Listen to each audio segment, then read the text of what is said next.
Shkolla me klasë të ftohta gjatë dimrit e po ashtu të ngrohta gjatë stinës së verës, izolimi dobët e faturat të larta të energjisë elektrike.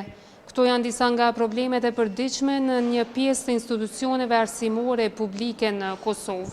Megjithatë, një marrëveshje me Belgjin parasheh investime në eficiencën e energjisë elektrike në institucionet publike arsimore. Por cila është rëndësia e kësaj marrëveshje dhe cilat ndryshime mund të priten?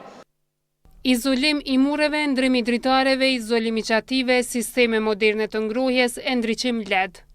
Mbi të gjitha më shumë rehati për nxënësit, mësimdhënësit, pacientët e stafin e institucioneve. Gjitha këto do të realizohen me implementimin e marrëveshjes për eficiencë të energjisë elektrike. Kati tretë është fare, nuk ka izolim fare dhe temperaturat gjatë periudhës pranverëve janë ekstrem të larta dhe pamundson mbajtjen e rregullt procesit mësimor, pavarësisht se gjithat klasat janë pajisura me kondicioner, por prap temperaturat janë të larta. Njëjtë është edhe periudhën e dimrit, është me vështirësi arrin me temperatura e ngrohjes së objektit për shkak të objektit, domthonë kati tretë është pa izolim. Jemi në pritje. Por kush tjetër do të përfitojë nga këto investime? Shkolla, spitale, ndërtesa administrative, salla, sporti, çfarë do që t'jenë qendrat kulturës, çfarë do t'jenë ato objekte të cilat kanë nevojë më shumë për investime në eficiencë.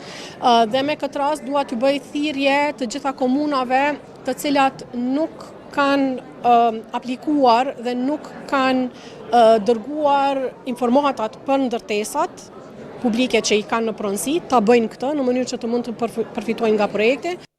Përmes këtij projekti do të përmirësohen kushtet në institucionet publike, kjo pastaj mund të ndikojë edhe në cilësinë e shërbimeve, ndriçimi do të jetë më ekonomik, mjedisi më i pastër e ndërtesat më të qëndrueshme.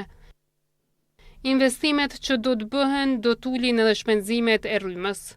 Investimet që i ka BE-ja, sepse është edhe direktive e Bashkimit Evropian, në mënyrë që përmirësohet edhe në aspekti ekologjik në Republikën e Kosovës, njëkohësisht edhe të ulen shpenzimet, për faktin që Kosova kryesisht furnizohet me energji elektrike që prodhohet prej qymyrit dhe kjo rrit ndotjen. Për realizimin e këtij projekti, Banka Evropiane për Ndërtim dhe Zhvillim ka dhënë kredi për Kosovën deri në 50 milion euro. 12.6 milion euro janë ndarë nga Qeveria e Kosovës, 7 milion janë grant nga Bashkimi Evropian, ndërsa 3 milion nga Fondi danez për Kosovën.